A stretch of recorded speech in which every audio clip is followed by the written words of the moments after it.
같이 기도드리겠습니다.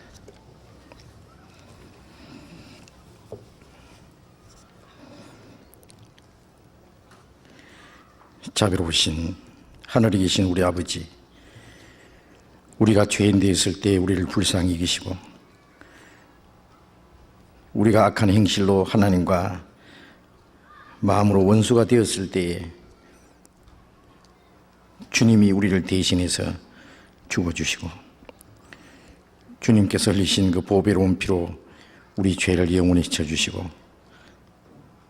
값없이 공로 없이 우리를 구원해 주신 주님 감사드립니다.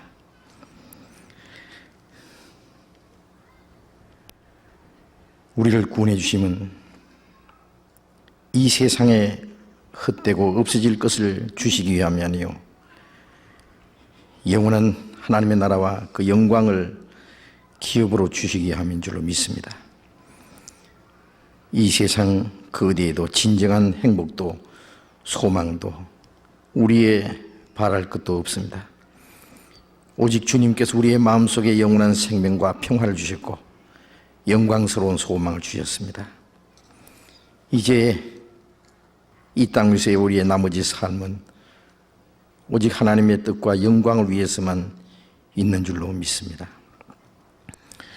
우리의 마음과 우리의 생각 모두 주님 말씀으로 다스려 주시고 다시는 우리의 육신의 소욕을 따라 행치 아니하고 이 세상 헛된 것에 마음이 뺏기지 아니하고 오직 하나님을 위해서 하나님의 영광을 위해서만 살아가기를 원합니다. 주님 말씀을 우리를 날마다 새롭게 해주시고 주님의 거룩하신 뜻이 무엇인지 분별하는 지혜를 주시고 또 하나님의 뜻을 따라서 살 수 있는 능력과 용기도 허락해 주옵소서. 이 시간 우리가 주님 말씀 앞에 또 모였습니다. 때를 따라서 우리에게 필요한 말씀으로 공부해 주시고 항상 풍성한 은혜를 채워주시는 주님, 이 시간도 우리에게 나타내기 원하시는 주님의 말씀, 주님의 풍성한 은혜, 그리고 우리를 향하신 주님의 거룩하신 뜻이 무엇인지 알게 해 주옵소서. 주 예수님 이름으로 기도드렸습니다. 아멘.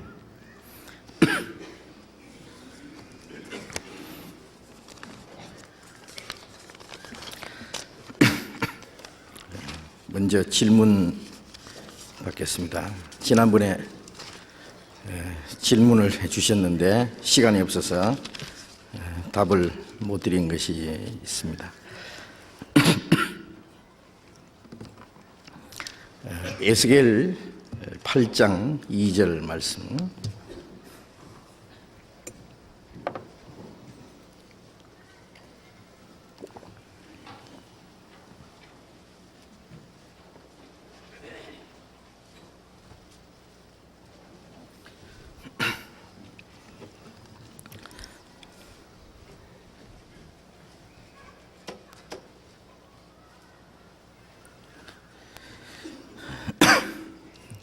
에스겔 8장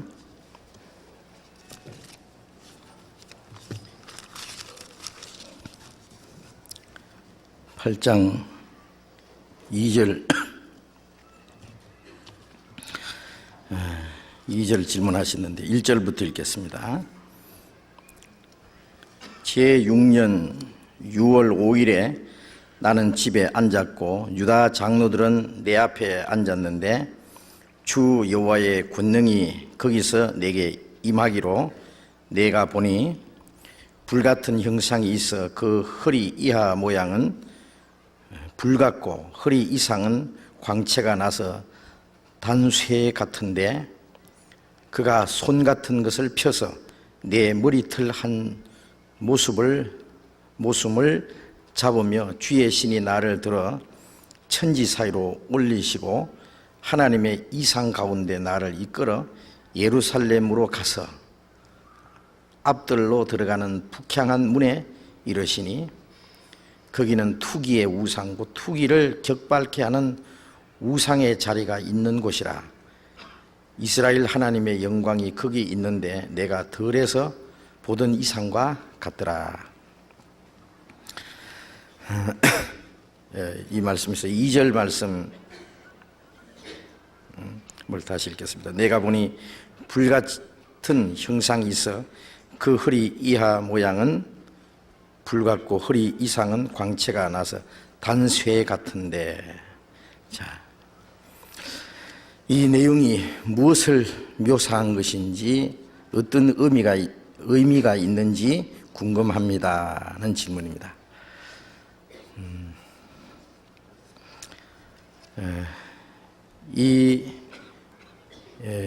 하나님이 에스겔에게 보여주신 그 이상입니다.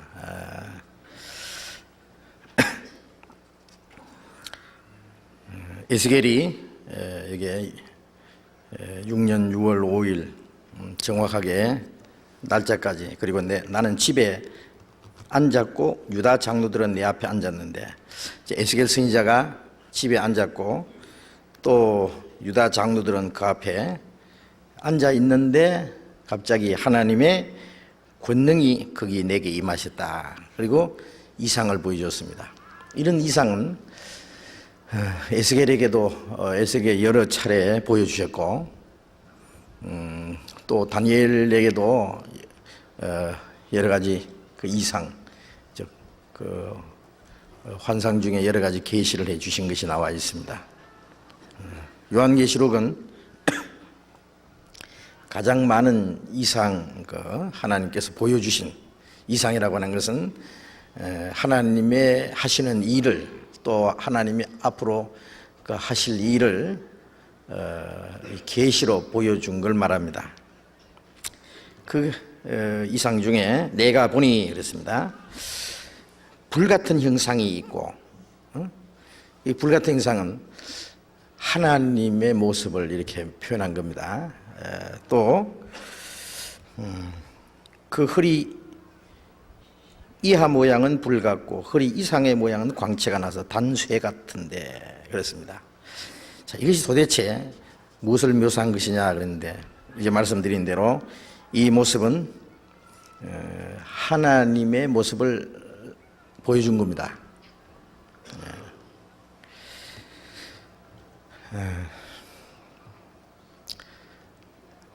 하나님이 사람에게 자기를 나타내실 때에 여러 가지 이상 중에, 물론 에스겔이 그냥 있는 사이에서 하나님 모습을 본 것이 아니라 어떤 그 신령한 세계로 지금 끌려 올라간 겁니다.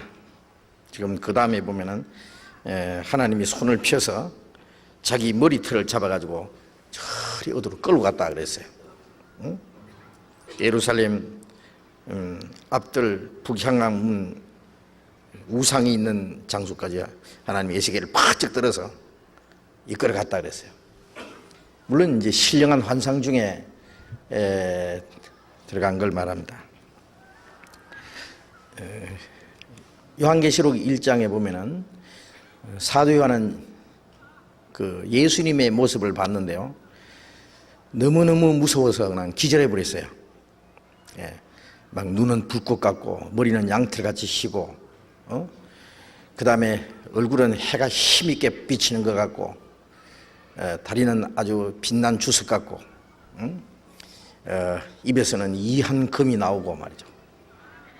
너무너무 그 모습이 영광스러울 뿐 아니라 또 무서워서 그냥 기절해 버렸어요. 우리가 요한계시록에 1장에 나타난 그 예수님의 모습을 보면은 아마 우리도 그 모습을 보면은 막 놀래서 그냥 졸도해 버릴 겁니다. 우리가 천국에 가서 예수님의 모습이라든지 하나님의 모습을 그렇게 본다면은요, 아유, 너무너무 무서워서 그 근처 가지도 못할 거야 아마. 근데 이 하나님이 이렇게 나타나시는 것은요, 하나님의 모습이 그렇다는 걸 말하는 건 아니고, 하나님이 하시는 일을 어떤 모습으로서 표현을 한 겁니다.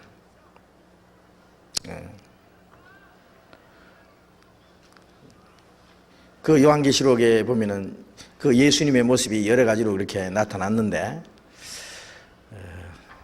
그 아시아의 7교회에 나타나시는 주님의 모습이 각각 다르게 나타났습니다. 에베소 교회에 나타나신 예수님은 오른손에 7별을 붙잡고 7 금초대 사이에 다니신 이가 가라사대에 일어났거든요. 그것은 예수님이 하시는 일, 능력의 손으로 7별은 7교회의 사자고 7촛대는 7교회라고. 예수님이 하시는 일을 가르칩니다. 예수님은 그 교회에 있는 주님의 일꾼들을 능력의 손으로 붙잡고 계시고, 그 다음에 7교회라는 것은 하나님의 교회 전체를 대표한 건데, 그 촛대 사이에 두루 다니신다는 것은 그 7교회를 주장하시고 다스리고 그 가운데 두루 행하시는 주님이라는 것을 보여준 거고, 또 서문학교회에 나타나신 예수님은 처음이요 나중이요 죽었다가 살아나신 이가 가라사대에 그랬어요. 왜? 서문학교회는 너무너무 환난과 핍박을 많이 받고 있기 때문에, 너무너무 어려운 가운데 있었기 때문에 주님의 서문학교회는 처음이요 나중이고 죽었다가 살아나시니 바로 생명의 근원이시고 모든 것을 주장하시는, 처음이요 나중이라는 것은 바로 모든 것의 근원이 되시고 모든 것을 완성하시는 주님, 그리고 죽었다 살아나신 생명의 주님. 그러니까 어떤 환난과 고난이 있더라도 그 주님이 같이 계시니까 낙심하지 말고 두려워하지 말고 그 주님 생명 안에서 머무르 있으라고 하는, 죽도록 충성하라 그러면 생명의 멸류관을 네게 주리라. 그 용기와 그 소망과 생명의 능력을 부여주시는 주님의 모습으로 나타났습니다. 두아디라 교회에 나타나신 주님의 모습은 눈이 불꽃 같고 그 발이 빛난 추석과 같다. 모습이 다르잖아요. 왜? 이 두아디라 교회는 거짓 선지자 이세벨이 나타나서 이스라엘 백성을 꾀어서 우상 제물을 먹게 한 것처럼 거짓 선지자가 나타나서 이 교회를 어지럽히고 사람들을 속여서 거짓을 행하도록. 그러니까 바로 눈이 불꽃 같은 주님은 모든 거짓을 감찰하시고 그걸 드러내시는 주님, 발이 빛난 주석 같은 그 주님의 모습은 그냥 원수를 짓밟는 주님, 심판하시는 주님으로 나타난 겁니다. 그리고 사대교회에 나타나신 주님은 7영과 7별을 가진 이가 가라사대 그랬습니다. 그들은 바로 그 사대교회에 살았다는 이름만 있으나 실상은 죽은 자들, 그들을 책망하시는 주님, 그리고 그들을 주장하시는 주님, 그리고 바로 합당한 주님 보시기에 합당한 자들은 주님의 능력의 손으로 끝까지 붙잡아 주시는 주님으로 나타나신 주님입니다. 그리고 빌라델비아 교회에 나타나신 주님은 또 다윗의 열쇠를 가지시니 열면 닫을 자가 없고 닫으면 열 자가 없는 이가 가라사대. 바로 복음 전도의 문을 열어주신, 하나님의 역사를 열어주시기도 하고 열기도 하고 닫기도 하시는 주님, 전도의 문을 열어주시기도 하고 구원받을 수 있는 길을 열어주기도 하고 그걸 닫기도 하시는 주님, 이시라는 것을 보여줬고, 라오디게아 교회에 나타나신 주님은 충성되고 참된 증인이요 창조의 근본이시여 가라사대. 왜? 교회가 너무너무 변질됐기 때문에 근본적인 것, 교회를 창조하신 주님, 그리고 충성되고 참된 증인은 거짓이기 때문에 바로 참된 증인으로 나타나신 주님. 이 라오디게아 교회는 완전히 차지도 않고 덥지도 않고 미직지근한 주님의 입에서 토해내칠 수밖에 없는 그런 교회이기 때문에, 그래서 그 7교회의 그 신앙 상태, 그 내적인 상태에 따라서 그 교회에 나타나신 모습이 여러 가지입니다. 이스라엘 민족에게 나타나신 주님도 마찬가지입니다. 왜? 여기에 주님이 불같은 모습으로, 그리고 허리 이하는 불 같고 그 이상은 광채가 난 단쇠같이 나타났느냐. 주님이 이 불은 소멸하는 불, 바로 심판하시는 주님으로 나타난 겁니다. 그리고 이 불이라고 하는 것은 진노, 옛날에는 물로 심판한 것처럼 이제 불로 심판한다는 말씀도 있습니다. 경건치 않은 사람들이 불로 심판할 때까지 이 땅을 남겨두셨다 그랬는데요.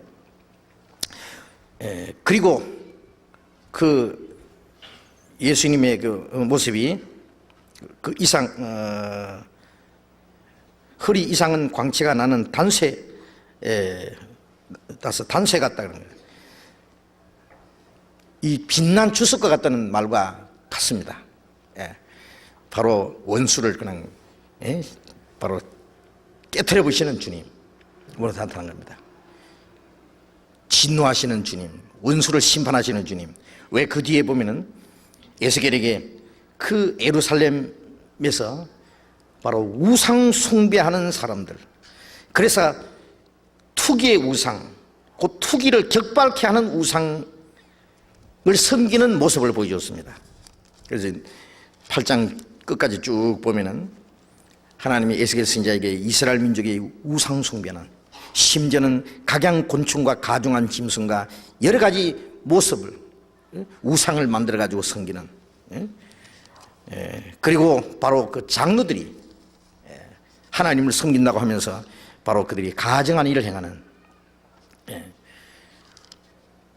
그리고 쭉 나가 보면은 그들이 하나님의 전은 등지고 그들의 낯을 바로 반대 방향으로 동방 태양을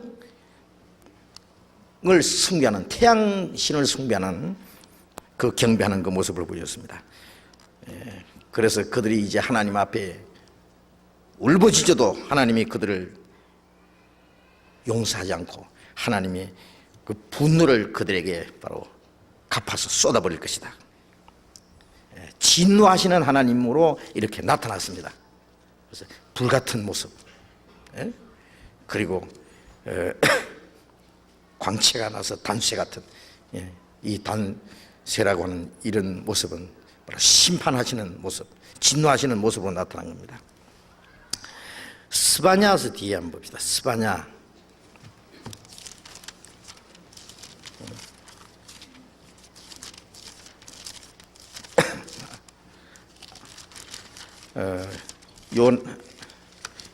요나, 미간, 하나무, 하박국, 스바냐. 스바냐 1장 1307페이지. 스바냐 1장 18절.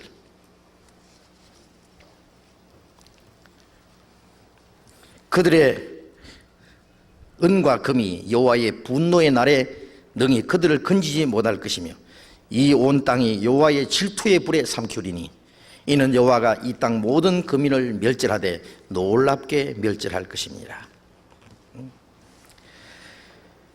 은과 금이 여호와의 분노의 날에 능히 그들을 건지지 못할 것이다. 이 온 땅이 여호와의 질투의 불에 삼키리니. 천국에는 불이 없습니다. 그렇죠?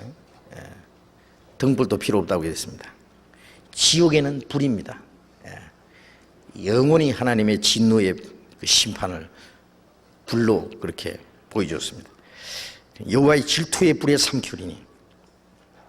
하나님 이 세상을 심판할 때도 불로 심판한 하나님의 질투의 불입니다. 심판의 불이죠.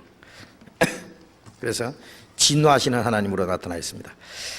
하나님은 한 분이지만은 하나님이 사람에게 나타나실 때 어떤 사람에게는 사랑스러운 모습으로 인자한 하나님으로 나타나시는가 하면은 어떤 자들에게는 아주 심판하시는, 진노하시는, 분노하시는 하나님으로 나타나십니다. 우리가 구원받은 이후에도 그래요. 똑같은 사람인데 어떨 때는 얼굴이 너무나 평화스럽고 그리고 아주 부드러운 모습으로 나타나는가 하면 아주 진노가 나타날 때는 얼굴 모습이 완전히 변합니다. 그 상황에 따라서. 하나님도 마찬가지입니다. 하나님 모습은 너무 다르게 나타나니까. 그 다음에 또 한 가지 질문. 이거 팩스로 보여주셨는데, 팩스로 보내주셨는데요.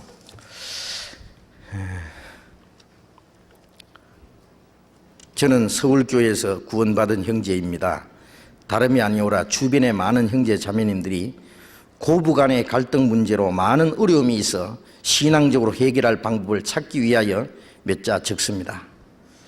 어느 가정은 고부간의 갈등 문제로 신앙생활은 고사하고 주위 사람들에게 전도의 기회마저 가로막고 있는가 하면은 다른 자매들에게도 자기의 타당성을 나타내어 문제를 야기하고, 또 어느 자매님은 가끔 한번 배우러 가는 것조차 원수 대하듯 하고, 부모님을 배우러 가는 걸 그 말입니까? 원수 대하듯 하고, 죽어도 나는 시부모를 못 모시겠다는 겠다 하는 말도 당연한 듯 교제하는 것을 들었습니다. 어느 한두 명의 문제가 아니고 교회 전반적인 문제인 듯 싶어 편을 들게 되었습니다. 혹 이런 문제를 누가 들을까 봐 부끄럽습니다. 전도할 땐 때가 얼마 남지 않았다며 구원받아야 된다고 하고, 교제에 나와서는 주님의 사랑을 간증하고, 집안에서는 남편에게 불순종하고, 시부모께는 불손하고, 집안 살림은 엉망인채로 생활하면서도 스스로 고칠 생각조차 안 하시는 것 같아 안쓰럽기도 하고 부끄럽기도 하며 편을 들까 말까 하다가 분명히 깨우칠 말씀이 있을 것 같아 몇 자 적었사오니 좋은 말씀 부탁합니다. 저희 자매도 그런 교제 몇 번 다녀오니 마음이 매우 담대해진 것 같이 불안합니다. 우리를 구원하시는 주님의 뜻과 이 세상에 남겨두신 뜻을 다시 한번 상고하는 계기가 되길 바라며 이만 줄입니다. 그런데 여기 끝에 가서 수원에서 그랬는데요. 수원에서란 말이 뭐예요? 서울교회에서 구원받은 형제라 그랬고. 자, 어지간 어떻습니까? 말씀 들을 때 여러분들 마이크를 쭉 돌리면서 좀 소감을 말씀하시라 그러면 좋겠는데, 마이크가 여기밖에 없기 때문에 할 수 없이 좀 제가 말씀을 드리겠습니다. 여기 이제 질문하신 형제님은 자기 집안에서 직접 일어나는 일은 아닌 것 같고, 어떤 자매님들 가운데 그런 일이 있는 것 같습니다. 그래서 고부간의 갈등 문제, 즉 그 시어머니와 며느리 사이, 그러니까 시부모님과 며느리 사이에, 그게 시부모님과 며느리 사이든지 부모와 자식과의 관계든지 간에, 또 남편과의 아내의 관계든지 간에, 이 그리스도인이 이 가정 생활에 있어서 행해야 될 그 의무 같은 것이 여기에 나타난 것 같은데요. 여기 보면은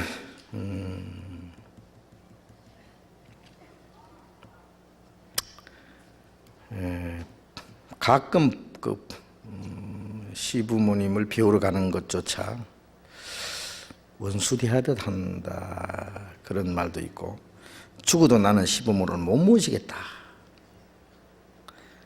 그런 말을 당연한 듯 교제에서 말하는 것을 들었다. 한두 명의 문제가 아니고 교회 전반적인 문제인 듯 싶어. 전반적인 거 아니죠. 이런 일이 많으면 되겠어요. 혹 그런 일이 있겠죠. 혹.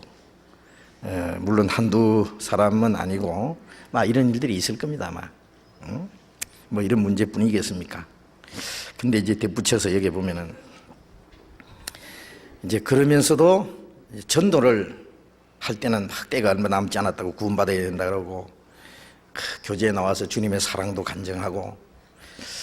그런데 이제 그 말하고 행동하고는 다르다는 얘기입니다. 집에 가서는 남편에게 불순종하고 시부모에게 불손해 행하고 집안 살림은 엉망으로 만들어 놓고. 두말할 것 없이 이게 뭐 잘못된 거죠. 예? 제가 며칠 전에 얼마 전입니다. 그 텔레비전에서 이제 대담하는 시간에요. 지금 이 젊은 사람들 있잖아요. 예? 그 신세대라 그럽니까? 사람들이 부모에게 효도하는 문제에 대해서 쭉 대담하는 걸 들었어요. 젊은 사람들 쭉 앉아가지고 이제. 그런데 참 저도 저렇게 달라지는가. 효도하는 문제예요. 예? 효도를 어떻게 하는 것이 효도냐 그런 얘기들 해요. 예, 그래서 이제 효도를 이제 하는 것은 부모님에게 집을 준비해드리고 잡수실 것을 갖다드리고 불편이 없도록 만들어드리고 이제 물질적으로 부족함이 없도록 이렇게 도와드리는 그런 것도 물론 필요합니다. 용돈도 드리고 생활하는데 불편 없이 해드리는 거 물론 그 당연합니다. 그러나 그보다 더 중요한 것은 부모님들이 원하는 것은 자녀들이 같이 살기를 원합니다. 제가 전에 이런 얘기 들었어요.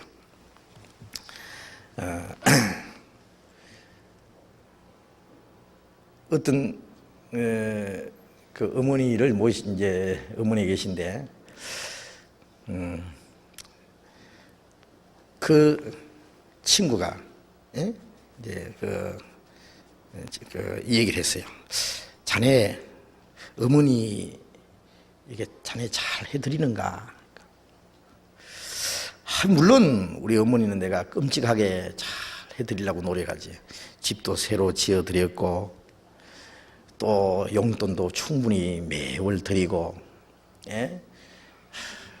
때를 따라서 보약도 지어드리고, 불편 없이 모든 걸. 그래서 어머니를 모시도록 가정부도 이렇게 해서 어머니에게 잘 해드리도록 하고 불편 없이 해드렸다고 그러니까. 아니네. 자매 어머니 모습을 보니까 항상 뭔가 그늘이져 있고 외롭고 슬퍼하시는 모습이던데 왜 그런가? 그럴 리가 없는데. 그래서 아들이 이제 친구 말을 듣고 어머니를 찾아갔어요. 어머니, 제가 뭐 잘못한 게 있어요. 어머니가 왜 그렇게 얼굴이 밝지를 못하고 수심에 가득 차고 그렇게 계셔요. 예? 어머니가 하시는 말씀이, 예, 너는 나를 위해서 집도 새로 지어주고 내게 불편한 것 없이 모든 거 다 내 필요한 걸 다 주어서 참 고맙다. 그런데 너는 나하고 같이 살지 않잖아. 떨어져 있는 거예요, 멀리. 나는 내가 원하는 것은 네가 나와 가까이 같이 있기를 원한다. 그래서 네가 가까이 있지 않기 때문에 나는 외롭고 이렇게 평안이 없다. 예? 먹고 뭐 이 육신만 편하다고 그 내 마음이 내 마음까지 편하지는 못하잖아요. 그러더랍니다. 육신적으로 아무리 잘해드려도 마음이 편하지 않다 그래요. 그냥 돈만 던져주고 육신적으로 필요한 것만 해드리면 그 좋아하실 줄 아는데 그렇지 않다 그래요. 사람이라는 것은요, 물론 이 세상 거 다 있어도 사람 편안이 없죠.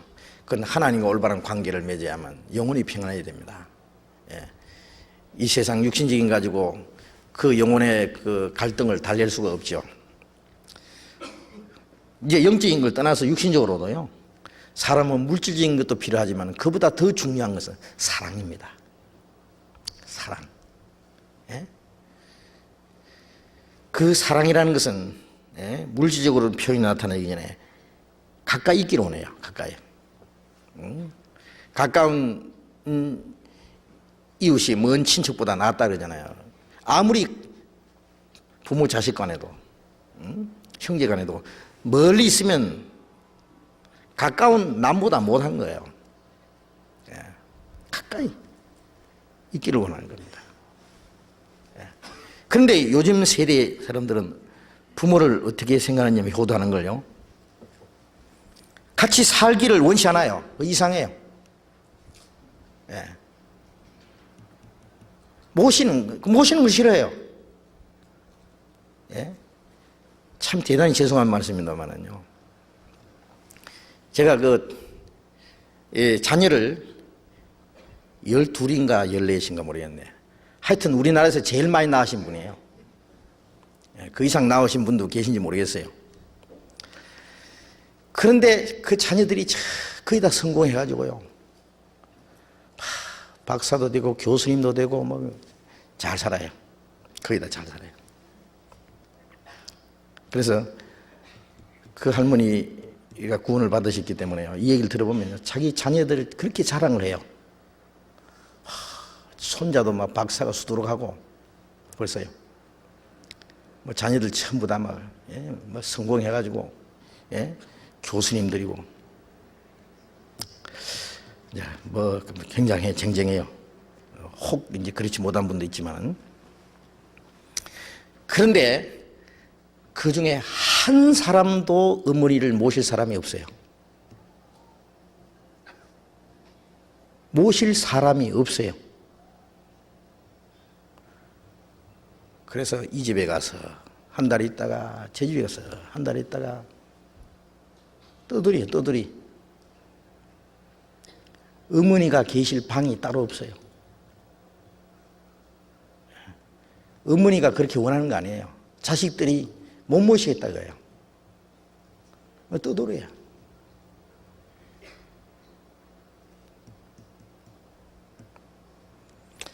자, 그거 보면요. 참 그래도 부모가 자식을 사랑하는 것은요. 변함이 없는 것 같아요. 그래도 자식들 뭐 잘못한다고 불평 안 해요. 자기 자식 자랑이고.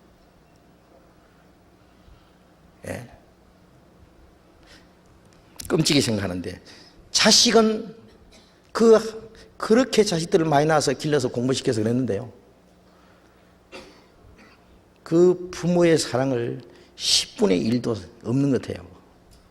어머니가 자식을 생각하는 거예요. 10분의 1인가 100분의 1이라도 있으면요 되겠는데 그것도 없는 것 같아요. 참 서글픈 노릇입니다.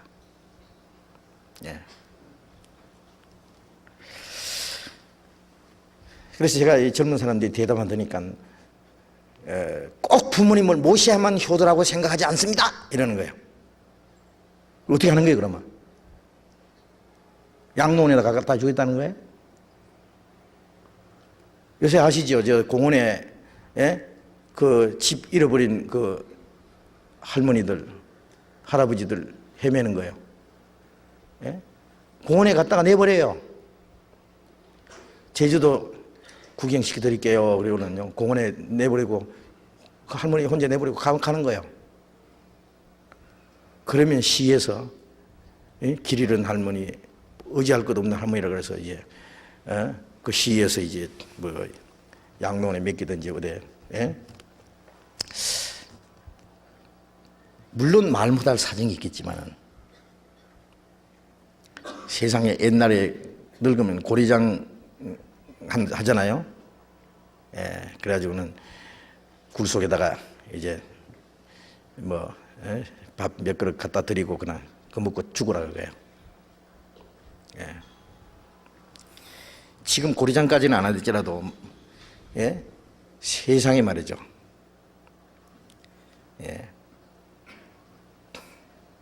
부모님을 서로 안 모시려고 모시지 않을 뿐 아니라, 예? 그 형제들이, 예, 돈 얼마씩 내가지고 그 부모님을 좀 편안하게 이렇게 해드리자 그러고, 그것도 안 하겠다는 거예요. 자기들은 하고 싶은 건 다 하면서. 예. 만일 그런다면은 그 사람들이 늙어서 꼭 그렇게 대접을 받을 겁니다. 예. 그 얘기 들으셨죠? 예. 아버지가 자기 이제 노모를 지게 짊어지고 이제 산속에 고리장에 이제 굴 파놓고 거기다가 이제 갖다 버리는 거예요. 그래서 이제 아들이 이제 따라갔어요. 그 다 이렇게는 이제 어머니 고리장에 딱 모셔놓고는 이제 내려오는데 시계를, 어머니를 이제 지고 갔던 그 시계를 내버리고 아버지가 내려오거든요. 아들이 그걸 짊어지고 이제 뒤따라오는 거예요. 야, 그거 내버리라. 그거 필요 없다. 아닙니다. 좀 이따가 제가 아버지 또 짊어지고 와야지요, 제가. 예, 아버지 짊어지고 갖다 버려야 될 테니까 이거 지게 가져가야 됩니다. 아버지가 깜짝 놀래가지고 다시 어머니를 모시고 내려왔다고. 예, 그 말 들었는데요. 꼭 그 보응을 자기가 받습니다. 그걸 알아야 됩니다. 예. 성경에는 네 아버지와 어머니를 공경하라. 이것은 약속이 있는 첫 계명이니 네가 땅에서 잘되고 장수하리라. 예? 이것은 약속이 있는 첫 계명이라 했어요. 왜 첫 계명이냐? 십계명이 하나님께 대한 계명이 4가지고 사람에 대한 계명이 6가지인데 그 6가지 중에서 사람에 대한 계명, 첫째 계명이 네 부모를 공경하라 그거예요. 그리고 그 첫 계명 중에는 약속이 있어요. 뭐라고 약속이냐? 부모를 공경하는 자는 네가 땅에서 잘되고 장수하리라. 이 땅에서 복을 받도록 되어 있다고. 부모에게 불효하는 자는, 예? 그 낳은 어미를 저주하는 자는 까마귀가 눈을 빼먹으라 그러 있습니다. 잠언에 보면. 부모 불효하는 자식은 돌로 그냥 쳐 죽이라 그랬어요. 예. 부모를 공경하라. 예. 사람이 대한 계명은 하라는 것은 그 한 가지뿐이에요.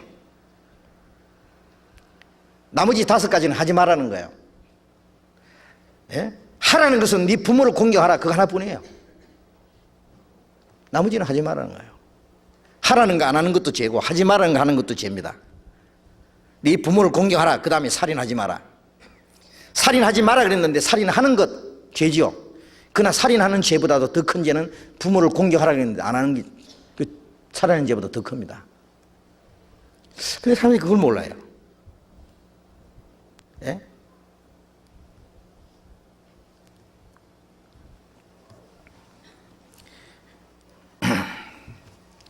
결혼하면은 원칙은 부모를 떠나서 아내와 합하여 한 몸을 이룰지라 이래 되죠. 이제 결혼할 때는 육신적으로, 그 다음에 정신적으로, 물질적으로 독립입니다. 예. 왜 그러냐면은 완전히 독립된 상태에서 하나님을 섬기기 위해서입니다. 예? 그래서 결혼하면 모든 것이 독립하는 것이 정상이지만은 부모님이 아직 젊고 건강하고 생활할 수 있는, 따로 생활할 수 있는 그런 능력이 있을 때는 구태 억지로 부모님과 같이 살라고 그럴 필요 없어요. 따로 살면서 서로 독립적으로 하나님을 섬기는 것이 필요합니다. 물론 따로 살면서도 얼마든지 효도할 수 있어요. 그러나 부모님이 꼭 같이 살기를 원할 때는 또 다릅니다.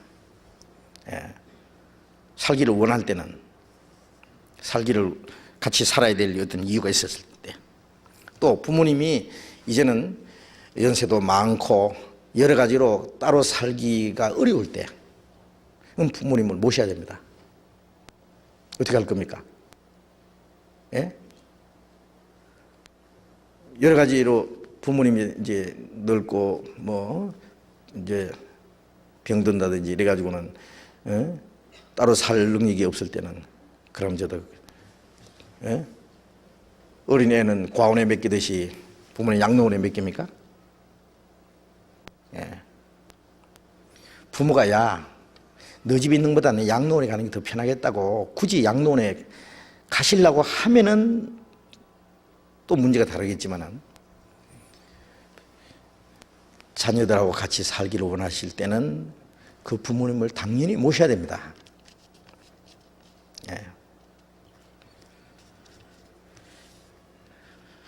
그런데도 부모님을 끝까지 나는 죽어도 부모님 못 모시겠다. 시부모님도 부모님입니다. 일단 결혼하면은요. 미국에는요, 결혼하면은 성도 아주 자기 성 내버리고 남편 성 따잖아요. 아주 그 집안으로 그냥 가서 딱 등록하는 거예요. 그래서 시부모님이나 자기 친정 부모님이나 똑같이 생각해야 됩니다. 왜? 남편과 하나이기 때문에 그래요. 죽어도 못 모시겠다. 왜요? 왜 못 모시겠다는 거예요? 그 이유가 뭡니까?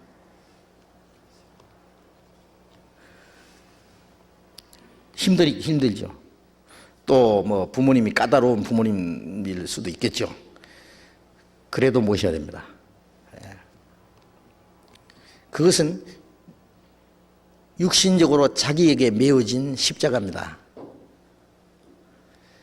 자식이 좀 문제 있는 자식이라고 해서 내버려 보니까 너는 내 아들이라고 몸에 좀 자유롭지 못하는 지체 부자유의 자녀가 있다든지 성격적으로 좀 삐뚤어진 자식이 있다고 해서 내쫓아 버립니까?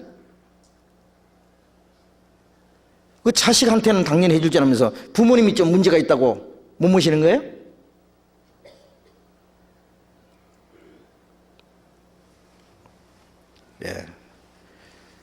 육신적으로나 정신적으로 어려움이 있어도요, 그것은 자기에게 메어진 십자가입니다.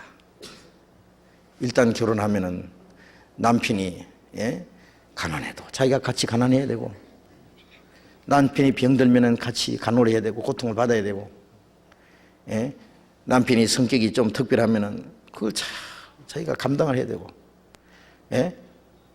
그거는 자기에게 주어진 운명이고 자기에게 주어진 십자가예요. 그걸 잘 지고 가야 됩니다. 우리가 신앙생활 한다는 것은 꼭 교회 가서 말이죠. 교제하고, 교회 가서 열심히 일하고, 교회 가서 무슨 물질적으로 봉사하고, 육신적으로 봉사하고, 전도하고 하는 것만 신앙생활입니까? 그 하나님 잘하는 겁니까? 그것도 잘해야 되지만은, 가정에서 잘해야 됩니다. 부모님을 잘 공경하지 못하면서 하나님을 공경한다는 것도 거짓말이고, 자기 가정을 잘 돌보지 못하면서도 신앙생활 한다는 것도 그것도 뭔가 모순이고 잘못된 거예요.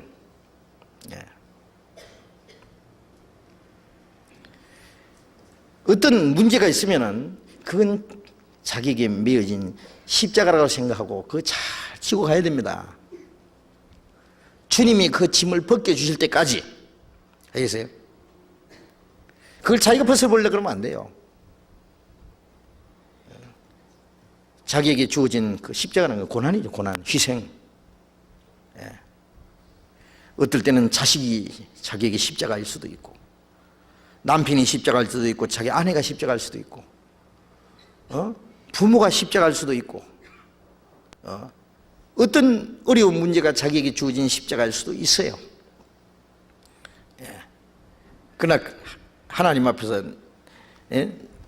이럴 때 내가 하나님 앞에 내가 해야 할 일이 무엇인지를 생각을 하고 묵묵히 지고 가야 됩니다. 그러면 거기에 대한 하나님의 상급이 있습니다. 틀림없이. 근데 부모님을 잘 공경하는 자는 땅에서 잘되고 장수하리라 하는 약속이 있잖아요. 그건 그리스도인에게 하는 약속입니다. 주 안에서 부모를 순종하라. 부모가 뭐 예수 믿지 마라, 교회 가지 마라, 성경을 보지 마라, 그런 것은 순종할 수가 없죠. 주 안에서 순종하라는 말은 말씀 안에서, 신앙 안에서. 부모님을 잘 공경하면요, 하나님 없이 아름답고 틀림없이 하나님이 갚아주실 거예요.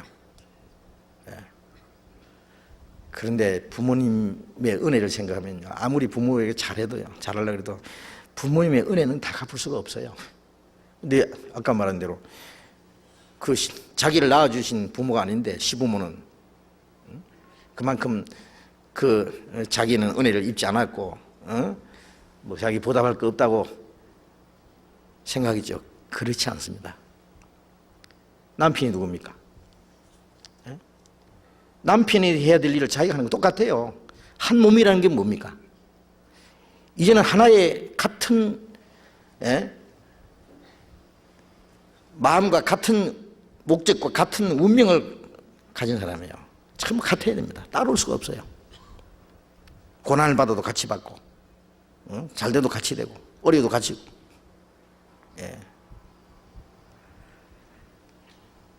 그래서 그리스도인들은 이유 없이 부모님을 잘 공경해야 됩니다. 문제가 있더라도 말이죠. 뭐 이 얘기를 들어보면은 뭐 불편한 일이 많아요. 그런데 절대 그리스도인들은요, 뭐 며느리는 시어머니 승보고 시어머니는 며느리 승보고 뭐 그런 일이 있다 하잖아요. 그래서는 안 됩니다. 시어머니는 그리 구원받은 사람이라면 며느리가 혹 버릇없이 하고 좀 부족하고 잘못해도요, 자꾸 가서 싸주고요, 자기 자식보다도 더 사랑해야 됩니다. 며느리를. 철이 없이 굴어도 잘 다독거려주고, 물론 뭐 책망할 건 하고 하지만은요, 사랑으로 항상. 그리고 남에게 특별히 며느리 흉 보지 말아야 됩니다. 며느리도 마찬가지죠. 며느리는 더구나. 며느리가 시어머니가 며느리 흉 본다고 며느리는 막 같이 그냥 대항할 거예요. 시어머니 흉 보고. 누가 시어머니 흉 보는 사람이 있으면요, 이유 없이 그것은 문제 사람입니다. 그걸 자기 마음속에나 탁 묻어두고 기도하면서 시어머니를 위해서 어떻게든 잘 하려고 그러지. 흉을 왜 봐요? 그 흉 봐서 뭐 좋을 게 뭐 있어요? 자기 마음이나 좀 그 후련할지 몰라도요, 덕될 게 하나도 없습니다. 그게.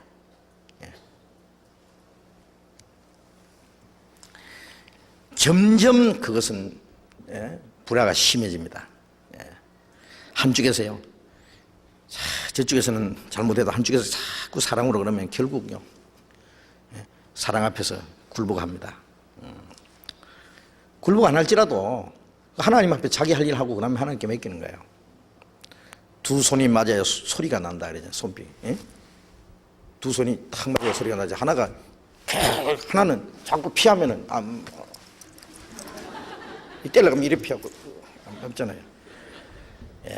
두 사람이 마주치니까 소리가 나요. 그러니까요, 한 사람이 막 그래 대들고 하나가 같이 맞대 싸우지 않으면요, 아무 소리 안 하고 그러면요, 나중에는 이제 재미가 없어도 안 해요. 이제. 그래서 그 시부모에게 불손한다든지 절대 그러서는 안 됩니다. 남편에게도 마찬가지죠. 남편에게 불순종하라 그랬는데요, 성경에는 남편에게 복종하라 그랬죠. 순종하고 복종하고 또 다르죠. 복종이라는 것은 그냥 이유 없이, 그게 신앙적인 것으로 잘못된 것 외에는 다 복종해야 됩니다.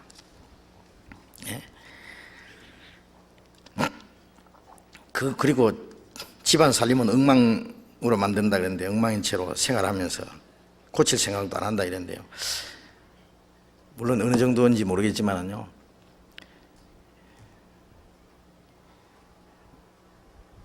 그 아내가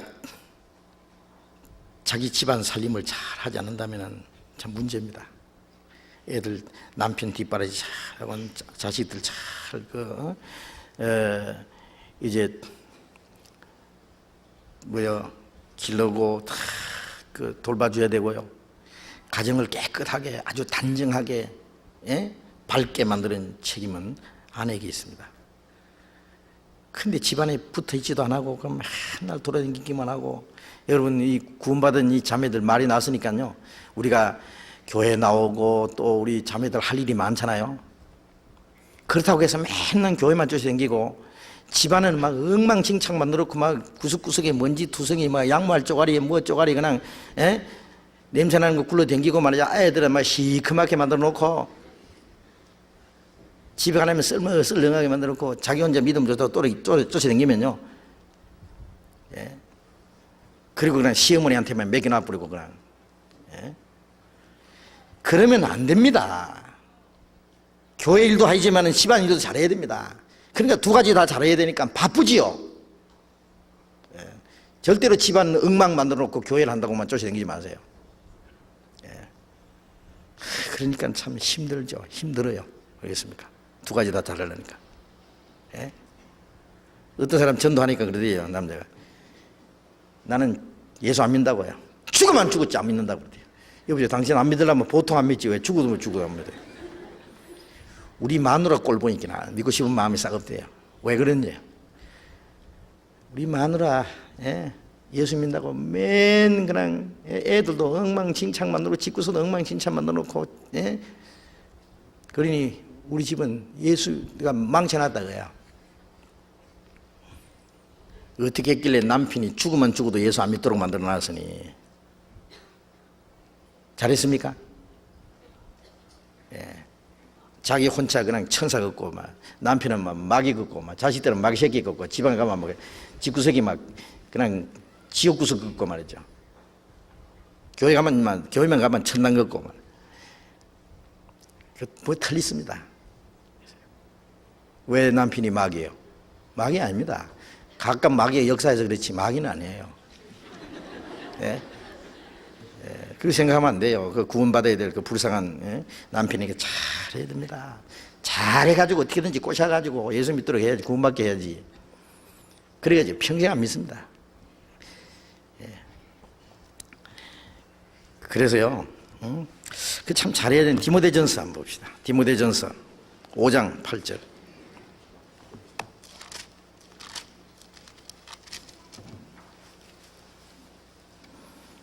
디모데전서 5장 8절 같이 읽어봅시다. 누구든지 자기 친족, 특히 자기 가족을 돌아보지 아니하면은 믿음을 배반한 자요 불신자보다 더 악한 자니라. 누구든지 자기 친족, 특히 자기 가족을 돌아보지 아니하면은 믿음을 배반한 자요 불신자보다 더 악한 자니라. 자기 가족을 돌아보지 아니하면은 믿음을 배반한 자야.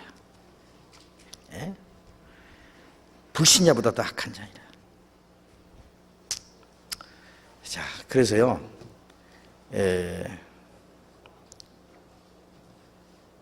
부모님에게 대한, 예?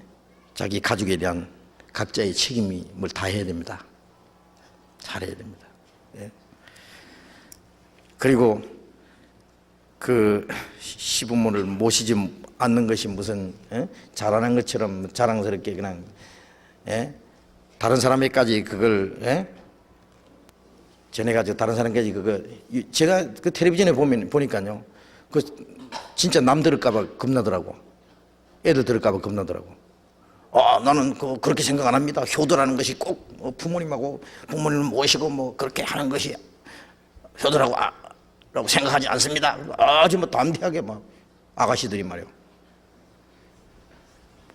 자기들끼리 뭐 결혼해가지고 그냥 뭐 부모가 뭐고 치아뿌리고 그냥 둘이 속닥속닥 하면서 저 참기름 공장을 치든지 예? 저기들 시큰 키워서 해놔니까요. 예. 아들도 그냥 부모가 뭐고 그냥 마누라한테 폭 빠져가지고 그러고, 예? 그러면 안 됩니다. 부모님을 끔찍이 생각해야 됩니다. 예, 부모님 돌아가시면 반드시 후회합니다. 예. 자, 그래서 부모님을 모시는 그게는 참 쉬운 게 아니죠. 예. 그리고 이제 형제들이 간이 많이 있으면요, 뭐 다른 형님도 안 모시는데 누구도 안 모시는데 내 혼자 뭐 모셔. 그러니까요, 자식이 많으면 부모가 호강할 것 같아도요, 서로 안 모시려고 하다가 보니까는요, 더 불행하게 되는 수가 있어요. 아무도 없고 그냥 아들 하나뿐이면 그냥 아들이 부모님 당연히 모시려고 생각하는데, 여럿이 있으면요 서로 그냥 책임을 내미락 하는 거예요. 그래서 내가 그런 자식이 많아도 아무도 부모를 모실 자식이 없는 사람, 저 부모를 모실 자식이 없는 걸 보면요, 참 저걸 자식이라고 전부 나가지고 그냥 길러가지고, 어떤 사람이 그러지, 아이고 요새 뭐 자식이 부모 죽이는 사람도 있는데 말이야, 죽이는 놈도 있는데 안 죽이니까 좀 다행이지. 안 죽이니까 다행인데요, 아이고 참. 그래도 그 사람 자식 아들 낳았다고 미역국 먹고 그랬을 거예요. 그 사람들이 자식 낳았다고 좋아하고. 여러분들 꼭 부모에게 불효하면은요, 자기 자식에게 당합니다. 그거 알아야 됩니다. 꼭 그대로 당할 거예요. 두고 보시오 안 당하는가. 너무 길게 얘기했나? 질문 한 가지 더. 요한계시록 10장 8절 9절 잠깐 보겠습니다.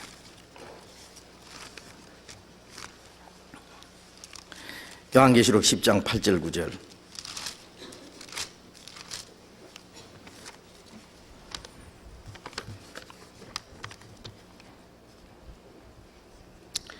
(8절) (9절) 읽겠습니다.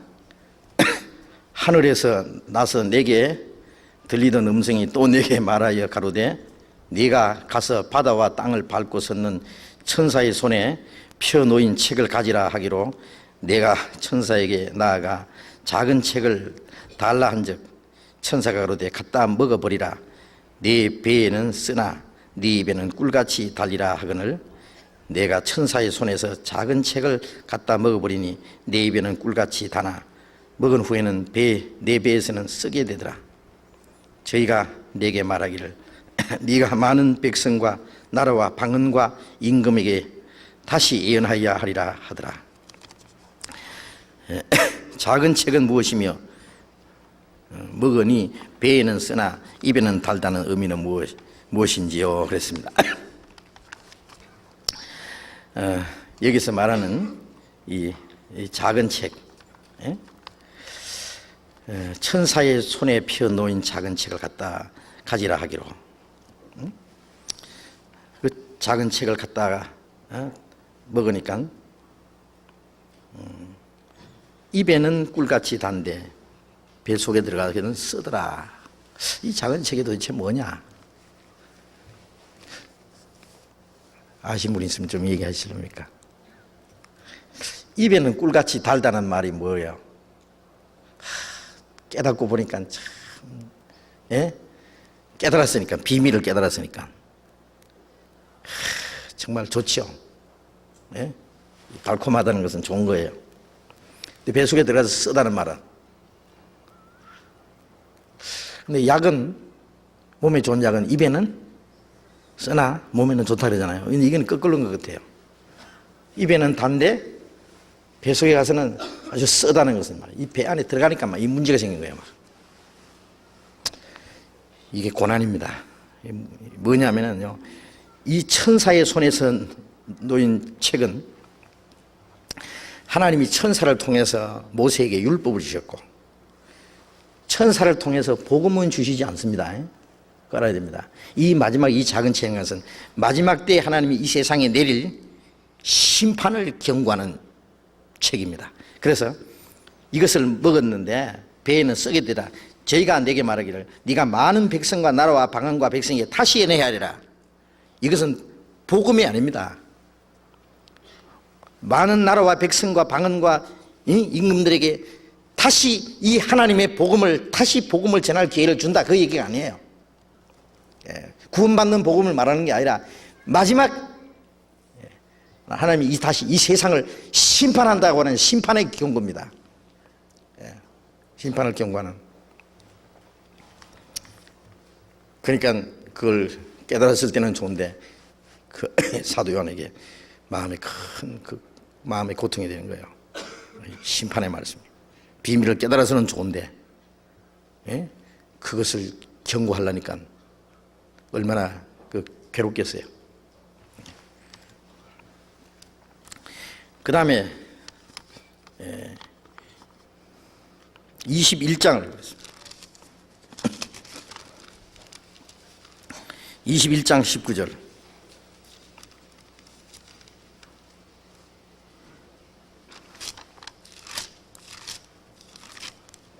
(21장) 19절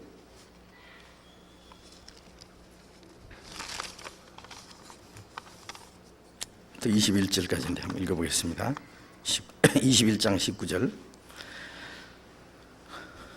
그 성의 성곽의 기초석은 각색 보석으로 꾸몄는데 첫째 기초석은 벽옥이요, 둘째는 남보석이요, 셋째는 옥수요, 넷째는 녹보석이요, 다섯째는 홍만호요, 여섯째는 홍보석이요, 일곱째는 황옥이요, 여덟째는 녹곡이요, 아홉째는 담황옥이요, 열째는 비치옥이요, 열한째는 청옥이요, 열둘째는 자정이라. 그 12문은 12진주니 문마다 한 진주요, 성의 길은 맑은 유리 같은 정금이더라. 12보석이 의미하는 뜻과 출애굽기 39장 10절로 14절 12보석이 의미하는 뜻을 알고 싶습니다. 12보석의 의미를 전부 설명하래요. 이게. 그런데 12보석의 설명이 성경에 안 나와 있습니다. 그렇습니까? 이 보석이 하나하나 전부 설명이 나와 있으면은 그걸 가지고 설명을 드리겠는데, 이 보석은 남보석은 뭐고, 뭐 녹보석은 뭐고, 홍보석은 뭐고, 황옥은 뭐고, 물론 이 색깔에 따라서 설명이 나온 것도 할 수 있는 것이 있어요. 녹색 같은 것은 예를 들면 생명을 가르치고, 붉은 것은 하나님의 이 공의, 예수님의 피를 가르치는 것도 되기도 하고요. 뭐 그런 것이 있지만은 이게 색깔마다 보석이 여러 가지 색깔이 있는데 색깔마다 이게 무슨 다 설명이 나와 있는 건 없어요. 그렇기 때문에 이 하나하나 보석을 설명한다고 하는 것은 좀 너무 좀 과장된 것 같습니다. 제가 이 설명하는 사람을 들었어요. 제가 이걸 하나 설명하는데 그런 설명이 성경에 다 어디 있느냐고. 그건 자기 그냥 비슷하게 그냥 얘기를 하는데 설명할 필요가 없어요. 보석이 하나하나가 무슨 뜻이 있는 게 아닙니다. 다만 여기에 여러 가지 아름다운 보석이 있다는 것을 말하기 위한 겁니다. 이게. 제가 워싱턴 DC의 그 박물관에서요, 그 보석 세계 각국에서 갖다 놓은 그 보석 원석들 쫙 진열하는데 이 조명을 해놨는데 얼마나 휘황찬란한지요. 색깔도 그냥 빨간 것도 한 가지만 아니죠. 초록색, 진초록, 엷은 초록, 하늘색, 하여튼 뭐라고 형용할 수 없는 그런 색깔들이 광채가 나는데요, 정말 눈부시고 황홀해요. 이 천국의 모양을 여러 가지 보석으로 설명을 했어요. 아마 그 보석들은 물론 하나님이 만드신 겁니다. 그래서 이 에덴 동산에 보면은요, 그 보석이 나오는 곳이 있다 그랬잖아요. 그런데 아마 이 보석들도요, 하나님의 그 나라에서 하나님이 만드신 아름다운 보석을 설명하기 위해서 아마 그런 보석도 두신 것 같아요. 아마 천국에서 이루어질 이 솔로몬은 황금 보석으로 정말 꾸민 집에서 실제로 살았잖아요. 그 솔로몬은 영광의 주님을 가르치고, 그 영광은 하나님의 영광을 잠깐 표현한 건데, 우리가 천국에 가서 정말 실제로요, 예? 그 여러 가지 보석으로 꾸민 집에서 사는 게 틀림없습니다. 우리가 사는 집이 전부 보석이라고 생각해 봅시다. 예? 온갖 다이아몬드, 온갖 진주, 온갖 보석. 진주도요, 여러 가지 색깔 나는 진주도 있어요. 예? 그런 꾸민 집에서 산다고 생각해 봅시다. 천국에 가면은요, 이 세상의 보석과 비교가 안 될 겁니다, 아마.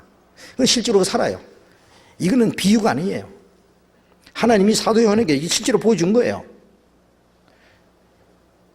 이거는 이 세상의 어떤 말로 표현할 수가 없어요. 예. 그리고 그 12보석이 있고 12진주문이 있고 그 다음에 성의 길은 맑은 유리 같은 정금이더라. 정금이 유리같이 맑은 유리 같은 정금. 자, 그걸 그냥 이 사도 요한이 무슨 상상해서 지어낸 얘기가 아니고 하나님 보여주신 것을 그냥 기록한 거예요.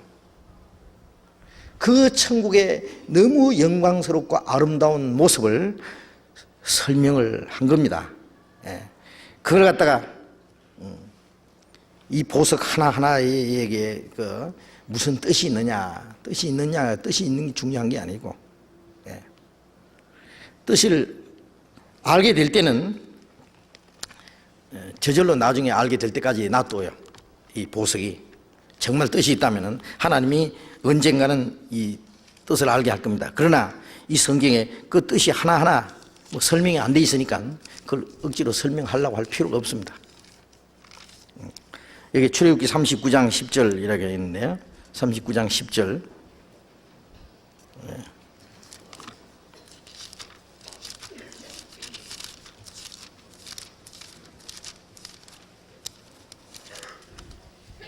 (39장 10절) 그것에 네 줄 보석을 물렸으니 곧 홍보석, 황옥, 녹주옥 첫 줄이요 둘째 줄은 석류석, 남보석, 홍만호, 셋째 줄은 호박, 백만호, 자수정, 넷째 줄은 녹보석, 호만호, 백옥이라 다 금태에 물렸으니 이 보석들은 이스라엘 아들들의 이름 곧 그들의 이름대로 12이라 인을 새긴같이 그 12지파의 각 이름을 새겼으며 그들이 또 정금으로 사슬을 노끈처럼 달아 흉패에 붙이고.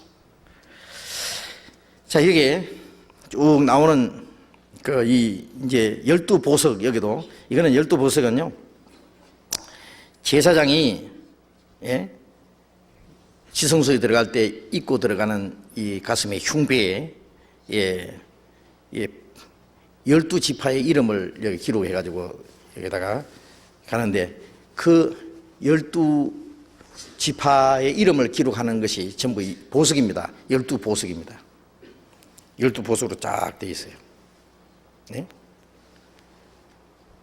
그 12보석 하나하나에 이스라엘 지파 하나의 이름씩 다 기록이 되어 있어요. 그런데 여기도 역시 뭐 보석이 12가지 나오는데 이것도 뭐 뜻이 설명이 없어요.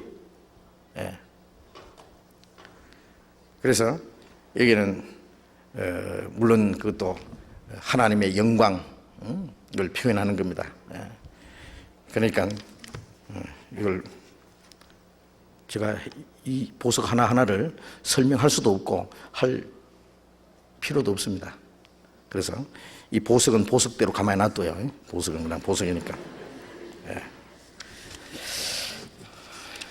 사도행전을 조금만 공부를 합시다. 예. 사도행전 7장. 수요일 저녁에 사도행전 공부하는데 이 질문 시간 때문에 질문 한 가지가 더 있는데 이거 큰일 났네. 질문 이거 해야 되겠어요. 질문 한 가지 더 하겠습니다. 이거 배터리 먹을 뻔. 로마서 13장 8절 잠깐 보십시다. 질문 해놓고 또 답변 안 하면 왜 질문 빼먹었냐고 또 그럴 테니까. 로마서 13장 8절.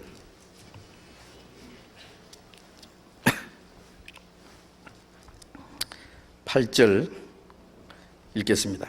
피차 사랑의 빚 외에는 아무에게든지 아무 빚도 지지 말라. 남을 사랑하는 자는 율법을 다 이루었느니라. 이 말씀에서 아무 빚도 지지 말라고 했는데, 건축 헌금을 하기 위해서 빚을 지는 것은 괜찮은지요? 알고 싶습니다. 어떻게 생각하세요? 아무 빚도 지지 말라고 했는데, 자, 건축 헌금 하려니까 지금 당장 돈이 없으니까 이제 빚을 내더라도 해야 된다는데, 하는 사람이 해야 될 형편인데, 이거 빚 지지 말라 그랬고, 이거 어떻게 했으면 좋겠냐? 어떻게 했으면 좋겠어요? 우리가 한번 생각해 봅시다. 이 세상에 사는 동안에, 우선 이 말씀의 뜻은 잠깐 놔두고, 사는 동안에 빚을 전혀 안 질 수가 있습니까? 저는 이제 우선 이런 말을 하고 싶어요. 빚 지는 것을 아주 겁 안 내는 사람이 있어요. 남의 돈을 마구잡이로 막 빌려 쓰는 사람 있잖아요. 막 달러 돈도 막 비쓰고, 막 그다음에 막 저 이자 막 비싼 것도 막 쓰고, 그리고는 자기 갚을 계획은 없어요. 어떤 사람은 그냥 빌려 쓰면은 그만해요. 아주 그냥 네 것 또 내 거고, 내 건 내 거고. 그래서요, 그냥 남의 것을 자기 것인 줄 알고 막 그냥 겁 없이 빌려 쓰는 사람이 있는데요, 그건 참 문제의 사람입니다. 빚 쓰는 것을 참 무섭게 생각해야죠. 만일 어떤 사람은요, 주님 오실 날 얼마 안 남았는데 빨리 빚 얻어 쓰다가, 빚 얻어 쓰고 그리고 올라가 버리면 되잖아. 그건 도둑놈 심보예요, 그거는. 주님 앞에 가서 막 혼날 거야, 막. 근데 빚 갚고 오라고 막 다시 보낼지 몰라요. 알겠어요? 여러분, 빚 못 갚아서요, 빚 못 갚고 자살하면 안 됩니다. 자살을 죽고 싶더라도 빚이나 갚아놓고 자살하든지 어쩌든지 하지. 주님 오실 날 가까웠으면 빨리 빚 갚고 가야 될 거예요. 그런데 이제 그런 빚은 지면 안 되고, 빚을 질 때는 갚을 각오를 단단히 하고, 또 갚을 수 있는 자기 어떤 능력 안에서 그 피치 못할 어떤 일이 있으면은 그 빚을 지어야 됩니다. 그게 바로 이제 은행과 거래하는 것도 마찬가지잖아요. 내가 당장 어떤 사업을 하는데 얼마 융자 받는 게 뭐예요? 그게 빚 내는 거잖아요. 그래가지고 사업하면서 얼마씩 갚아 나간다 그래요. 여러분, 뭐 집을 사든지 뭐 아파트를 뭐 분양받을 때 융자 받는 거 뭐예요? 그게 저 빚이잖아요. 그리스도인들은 뭐 융자 하나도 받을 필요 없어요? 싼 이자 혜택 받아가지고 그다음에 그건 살아가면서 갚을 수 있는데 말이에요.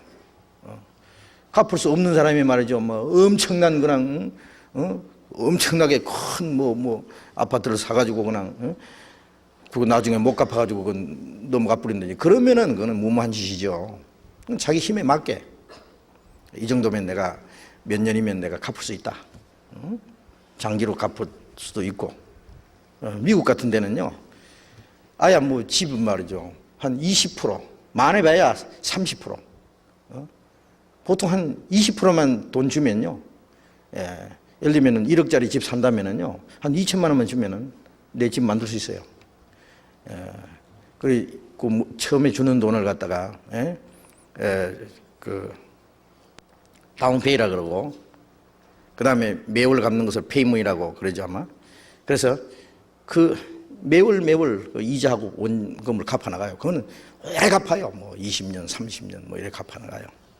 길게 갚는 거는. 장기로. 자동차도 전부 뭐 그걸 다 주고 사는 사람 거의 없어요. 그 전부 빚이잖아요. 근데 자기 생활에 맞게 해 나가요, 전부.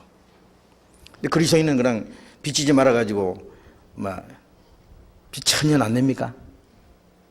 예. 우리가 필요할 때에 자기 힘에 맞게 예? 자기가 갚을 수 있는 그런 범위 안에서 그리고 그런 갚을 각오를 하고 갚을 때까지는 허리띠도 졸라매고 그렇잖아요. 빚이 몽땅 있는 사람이 막 흥청망청 쓰고 남도 빚 안 갚고 그러면 안 되죠. 예? 빚 갚을 때까지는 자기가 금건 전략해서 이렇게 해야 되죠. 근데 여기에 제가 어떤 사람은요, 빚을 내 가지고 건축 헌금하면 안 된다. 그런데 내가 그 사람에게 묻고 싶은 거야. 자기는 아파트 분양받을 때 빚 안 내요? 갑자기 어려운 일이 생겼을 때 빌리지 않겠어요? 지금 당장 병원에 가서 입원하게 됐는데 입원비가 뭐 한 200만 원이고 300만 원이 나왔다. 저도 한 푼도 없다. 빚 내야 된다 그래요. 누구한테 빌리든지. 빚 내지 마라 그랬으니까 입원 안 한다. 병원도 안 간다. 급할 때는 우선 빚 내 쓰고 그 다음에 내가 갚으면 되는 거예요. 이것이 법이 돼가지고 갚을 수 있는데도 빚 내지 말라는 것 때문에 아무 빚도 내지 말고 사랑의 빚 외에는 사랑으로 날 도와주기만 바라고. 그거 옳겠어요? 이 말씀을 왜 했냐면요, 피차의 사랑의 빚 외에는 아무 빚도 지지 말라. 남을 사랑하는 자는 율법을 다 이루노니라. 이 말씀은요, 무슨 우리가 그 생활하는데요, 무슨 빚을 내느냐 안 내느냐 하는 이 문제보다도 우리가 서로 말이죠, 피차, 여기 피차란 말이 나오잖아요. 피차. 서로 죽고 받고 하는 일에 있어서 서로 사랑으로 해야 된다. 사랑으로. 예. 사랑하는 마음으로 도와주고, 사랑하는 마음으로 그 어려울 때 돌봐주고, 사랑으로 대접해주고 그래야 되는데, 사랑으로 안 할 때는 그게 뭐예요? 문제가 있는 거예요. 사람에게 부담을 줘요. 사랑으로 할 때는요, 어떤 어려운 일을 해도 마음이 가볍고 즐거운 마음으로 할 수 있어요. 그러나 사랑으로 하지 않을 때는요, 해주고도 미워합니다. 욕합니다. 불평합니다. 여러분, 우리 형제들에도 가서 사랑으로 대접해 주는 건 좋지만은요, 가서 그 사람이 자기를 별로 좋아하지도 않고 대접할 마음도 없는데 가서 찍자 대고 말이죠. 응? 가서 동태값 받으러 온 것처럼 들어 누워버리고 말이죠. 밥에 내락하고 말이죠. 내 어릴 때 왜 안 도와주냐 하고 불평하고 말이야. 그게 어떤 짐을 지운다든지 짐덩어리 되면은 그런 사랑으로 하는 게 아니에요. 예. 우리가 아무에게 사랑으로 도와주는 것 외에 피차, 어떤 사람들에게 어떤 짐을 지우지 말아야 해요. 부담을 주지 말아야 해요. 사람에게 고통을 주지 말아야 해요. 물론 실제로 빚지는 것도 그렇습니다. 그래서 우리가 형제들에게 이제 그 공식적으로 하는 것 외에 서로 빚에 보정이 된다든지 이렇게 할 때도 성경이 빚에 보정이 되지 말란 말이 있잖아요. 그러나 그 형제가 어려울 때 꼭 빚을 내야 되고, 그 빚에 내가 보정이 될 때는요, 그 형제가 못 갚으면 내가 갚을 각오를 하고 빚에 보정이 돼줘야 될 거예요. 내가 갚아도 불평하지 할 마음 없이. 그게 사랑으로 하는 겁니다.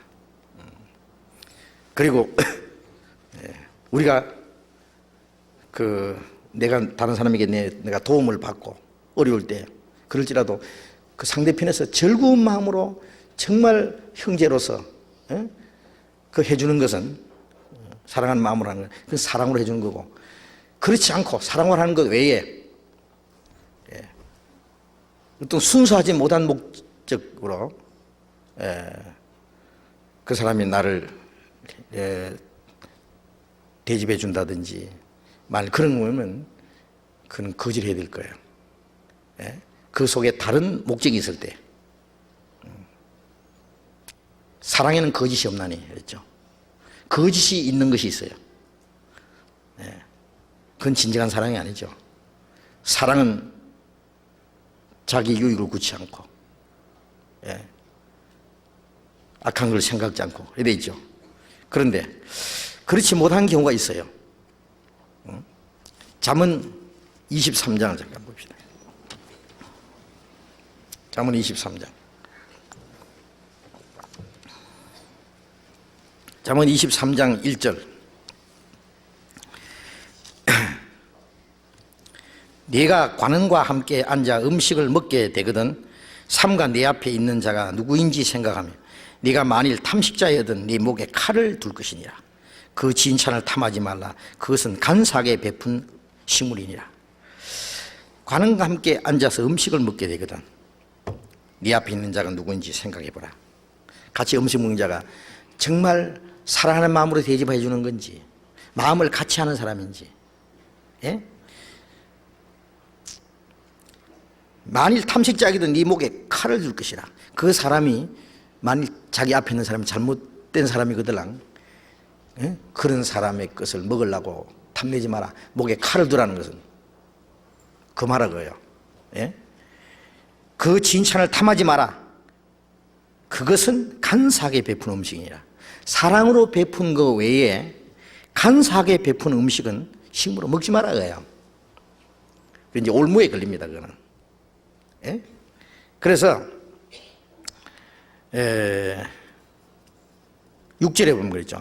악한 눈이 있는 자의 음식을 먹지 말며 그 진찬을 탐하지 말지어다. 악한 눈이 있는 자의 음식을 먹지 말며 그 진찬을 탐하지 마라.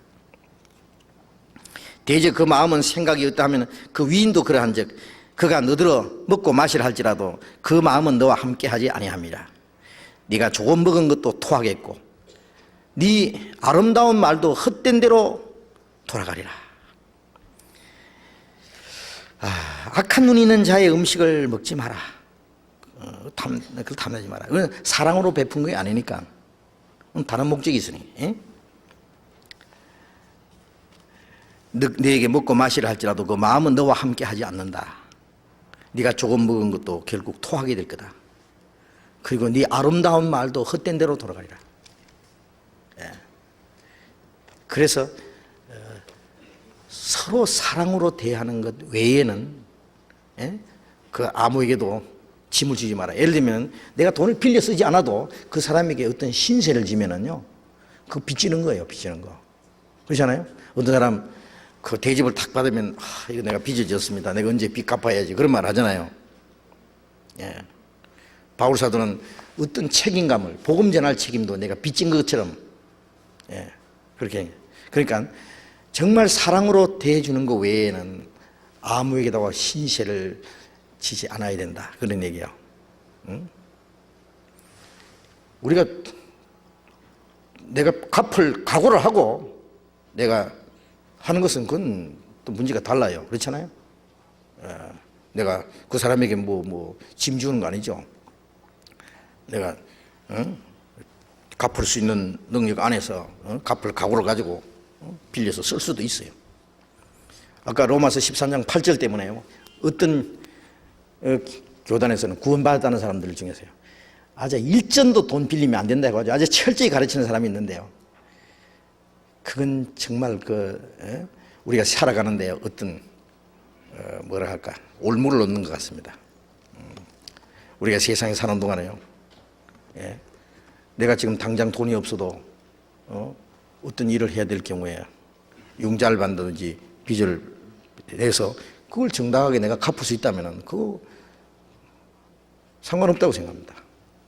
갚을 수 있는 실력도 없으면서 갚을 각오도 없으면서 남을 돈을 빌려가지고 피해를 준다든지 그것은 안 되죠. 그렇지 않겠어요? 근데 우리가 건축헌금하는 것도 그래요. 자기 집을 준비하기 위해서도 몇 년 계획을 세우고 융자를 받는다든지 빌린다든지 해가지고 하는데 우리가 교회당을 건축한다든지 하는 데 있어서 우리가 현금 가지고 당장 하는 사람이 그렇게 많습니까? 뭐 내가 딱 작정해놓고 무슨 뭐 3년이고 5년이고 몇 년이고 갚을 각오를 하고, 어떤 사람은 평생 갚을 각오를 하고 하는 사람도 있어요. 그래서 지금 당장 뭐 3년 후에 5년 후에 그렇다고 집을 지을 수는 없는 거고, 집은 당장 필요한데, 그건 돈은 우선 융자를 받아 쓰든지 어떻게 하고, 그 다음에 그 내가 몇 년 걸려서 내가 갚는다. 그게 뭐 나쁩니까? 그게 뭐 죄될 거 있어요? 저는 조금도 죄되지 않다고 생각해요. 그건 당연하다고 생각합니다. 그래서 자기가 갚을 수 있는 각오와 그리고 갚을 수 있는 그런 그 범위 안에서 우리가 복음을 전하기 위해서 어떤 뭐 특별히 뭐 집회 장소 같은 거 준비할 때 특별히 그런 경우가 필요해요. 그래서 건축 헌금한다든지 그런 것은 조금도 죄될 것도 없고 이 성경을 위배하는 것은 아니라고 생각합니다.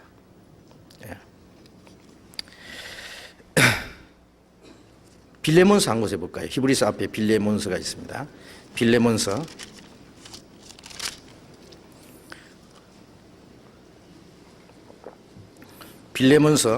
1장. 빌레몬서는 바울이 로마 옥중에 갇혀 있으면서 빌레몬이라는 그 동역자 빌레몬이라고 그랬는데, 여기에 이제 편지를 하면서 빌레몬과 그 다음에 아비아라는 자매와 또 아키포와 그 집에 있는 교회에게 편지를 한다고 했는데요. 이 빌레몬에게 특별히 이제 부탁을 하는 게 있어요. 바울이 옥중에 갇혀 있으면서 한때 빌레몬의 종이었던 오네시모라는 사람이 구원을 받았어요. 여기 그래서 10절에 보면은 갇힌 중에 낳은 아들 오네시모를 위하여 네게 간구하노라. 갇힌 중에 낳은, 아마 이 오네시모가 옥중에 갇혀 있으면서 같이 갇혀 있는지 갇혔는지, 아니면 같이 있는 동안에 오네시모가 이 바울과 가까이 하는 동안에 가까이 했는 것 같습니다. 그래서 오네시모에게 전도를 해서 갇힌 중에 나왔다는 것은 복음을 전해서 구원받았단 말이에요. 오네시모가 구원받았는데, 오네시모를 위해서 이제 간 거예요. 왜냐하면 오네시모가 한때 빌레몬의 종이었기 때문에. 육신적으로 11절에 저가 전에는 네게 무익하였으나 이제는 나와 네게 유익하므로 네게 저를 돌려보내노니 저는 내 신복이라. 전에는 이 아마 오네시모가 그 빌레몬의 종으로 있으면서 아마 저 돈을 끼먹고 도망갔는지 뭘 잘못하고 도망갔는지, 저가 전에는 네게 무익했다 그랬어요. 아주 좋지 못한 종이었어요.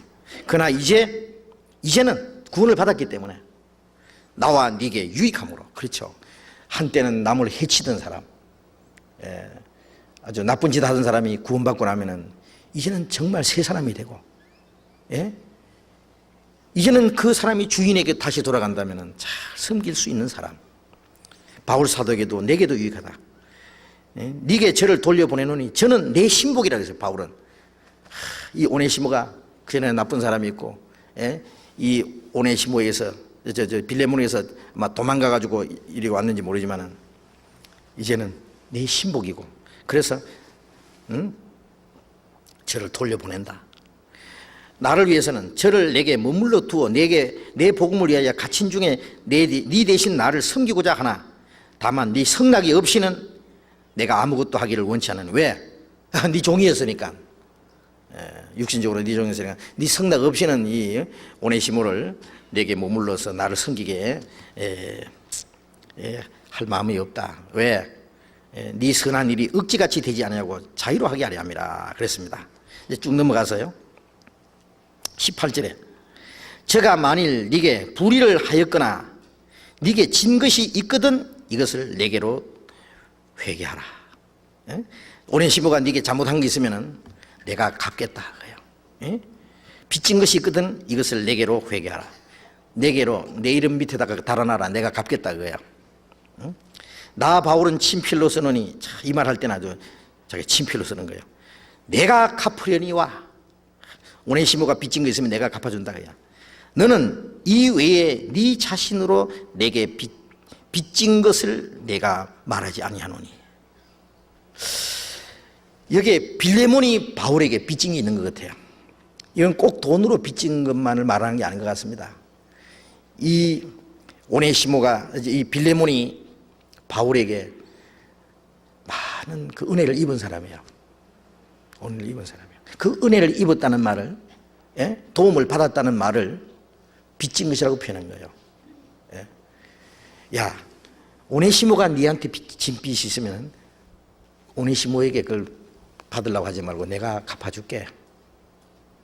그런데 네가 나한테 빚진 거 있잖아. 그건 안 갚아도 된다. 내 말 안 하겠다. 왜? 그건 내가 갚음 받으려고 네게 한 것이 아니다 그거예요. 사랑으로 빚은 지이기 때문에. 알겠어요? 자, 이런 말을 보면은요, 이 빚이라고 하는 것은 꼭 그 어떤 금전적인 것만을 말하는 게 아닙니다. 예? 그 어떤 도움을 받고 은혜를 입은 거 있잖아요. 여러분, 우리가 어떤 사람에게 은혜를 입었을 때요, 꼭 그것이 무슨 뭐 문서적으로 뭐 계약서를 쓰고 이렇게 언제 갚기로 약속하고 이런 거 없더라도 어떤 사람에게 은혜를 입었으면 그게 빚진 겁니다. 빚진 거. 예, 그걸 은혜를 잊어버리면 안 되죠. 갚아야 될 거예요. 응? 그러나 그것이 사랑으로 이루어져야 됩니다. 사랑으로. 그렇지 않으면요, 너는 내게, 나는 너한테 이렇게 잘해줬는데 너는 내한테 그러기냐? 그래가지고는요, 도와준 사람하고 도움 받은 사람하고 잘못하면 운수가 되는 수가 있어요. 예, 그거는 사랑으로 한 게 아닙니다. 사랑한 거는 다 해줬지만은, 응?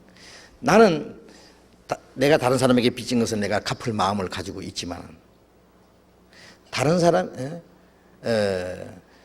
사람이 내게 어떤 그 빚진 것에 대해서는, 내가 다른 사람을 도와주고 그 사람을 위해서 해주고 그런 것에 대해서는 내가 아무것도 기대하지 않는, 그것은 사랑으로 한 겁니다. 여기서 로마서 13장 8절에 말씀하는 뜻도 금전적으로 어떤 계약서를 쓰고 주고받고 하는 그런 것보다는 이 생활 속에 이루어지는 것을 말씀한다고 저는 생각을 해요. 그래서 우리가 정말 사랑 안에서, 로마서 13장은 사랑은 율법의 완성이라 그것을 설명하려는 겁니다. 사랑, 모든 것 사랑. 그래서 우리가 아무 조건 없이 사랑을 베풀고 도와주고 도움받는, 그것이 그리스도인의 생활이라는 것을 설명하려고 하는데, 이걸 갖다가 꼭 빚을 져야 되느냐 안 져야 되느냐 됐다 못을 박으면은, 우리 생활에 뭔가 자기가 어떤 자기를 스스로 제한하는 법을 만드는 것이 되는 것 같습니다. 아이고, 오늘도 사도행전 공부하려고 했더니 또 못하겠네. 큰일 났네. 이거 언제 하지? 예? 시간은 다 됐고. 또 할 수 없이 다음에 합시다. 예. 기도드리겠습니다. 자비로우신 우리 아버지 하나님, 우리에게 지혜를 주셔서 항상 주님의 뜻이 무엇인지 분별하게 하시고, 주님의 뜻 가운데서 오직 사랑 안에서 하나님의 영광을 위해서만 살아갈 수 있도록 인도해 주시옵소서. 주님 다시 오실 그날이 너무나 가깝고 우리에게 맡겨진 시간도 너무나 짧습니다.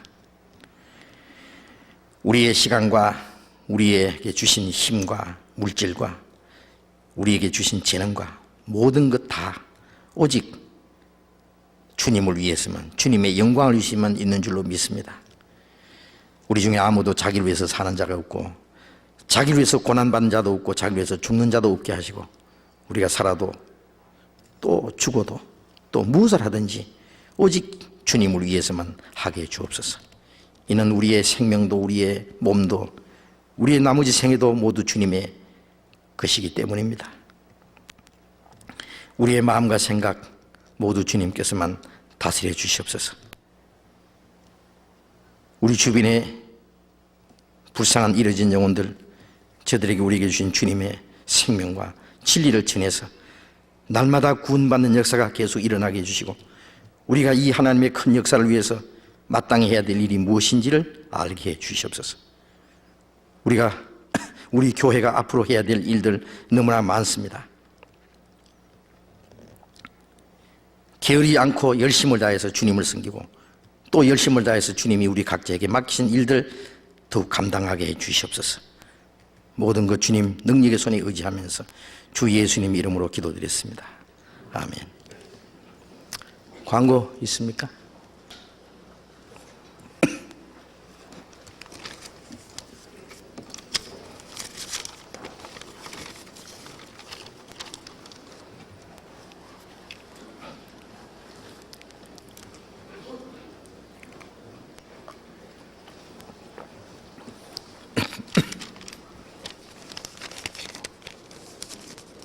광고 말씀드리겠습니다. 6월 24일 토요일 전체 임원회의 오후 2시부터 2층 소방관을 있겠습니다. 구역장, 조장, 숙녀의 임원, 봉사의 임원, 농원임원, 집사님들, 그리고 방송실, 성가대, 성경학교 책임지고 계신 분들 모두 모여서 들려주시기 바랍니다. 식사는 오후 6시부터 지하 식당에서 하고 7시부터 모임을 시작하겠습니다. 유치부 예비반 정혜한 선생님 나오셨으면 2층 교과실로 잠시 오시기 바랍니다. 학부모님이 방문하셨는데요. 정혜한 선생님 오셨으면 2층으로 가주시기 바랍니다. 마치겠습니다. 안녕히 돌아가십시오.